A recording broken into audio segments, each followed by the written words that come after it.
Kabul, Mumbai. The Taliban have mounted more than 4,500 attacks in Afghanistan, marking a sharp escalation in violence, in the 45 days since signing a deal with the United States that paves the way for a U.S. troop drawdown, according to data seen by Reuters.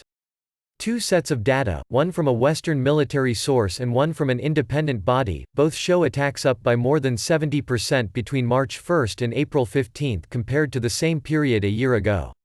Separately, Afghan government data indicates that more than 900 Afghan local and national forces were killed during that same period, up from about 520 in the same period a year earlier.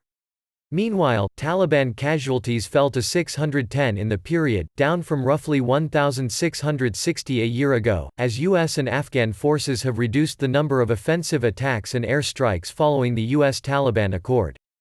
Senior Western, Afghan and independent officials tracking the ground situation in the war-damaged nation say that the increase in attacks displays the insurgent group's willful disregard for a reduction in violence pledge that was part of the accord signed in late February. The violence has coincided with the rapid spread of the coronavirus infection. The four provinces that have reported the highest number of cases of the infection have also been the ones hit by the most by Taliban violence in recent weeks, according to the two data sets and at least three senior Afghan and Western officials. As of May 1, Afghanistan has reported over 2,335 coronavirus cases and 68 deaths, but international observers believe numbers could be much higher, given the lack of testing. Taliban fighters are not hitting large government centers or cities, they are focusing on villages in Herat, Kabul, Kandahar and Balkh provinces that have reported the highest number of coronavirus cases, said a senior Western security official on condition of anonymity. Two Taliban spokesmen said the group was not responsible for a majority of the attacks in recent weeks, and accused the United States of jeopardizing the peace agreement by supporting Afghan security forces and not releasing all the 5,000 Taliban prisoners it was required to free under the accord. According to the Taliban, the group's attacks between the start of March and April 15 fell 54.7% compared to a year ago to 537. The hardline Islamist group said their attacks were not as intense compared to the previous year, and Afghan security forces members killed fell 54.2% to 935 while the number wounded fell 55.9% to 742.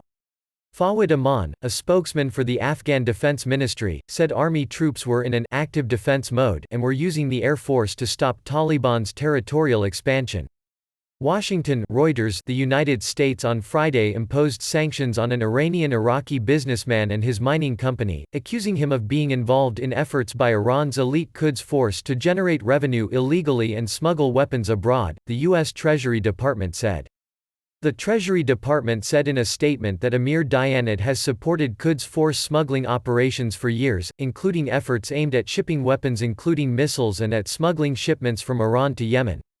The sanctions freeze any U.S.-held assets of Diyanat or his company Taif Mining Services, which the U.S. Treasury Department alleged was a front company for the Quds force, and generally bar Americans from dealing with them. In addition to the Treasury Department's blacklisting of Diyanat, the U.S. Attorney's Office for the District of Columbia filed criminal charges against him and one of his business associates for violations of sanctions and money laundering laws.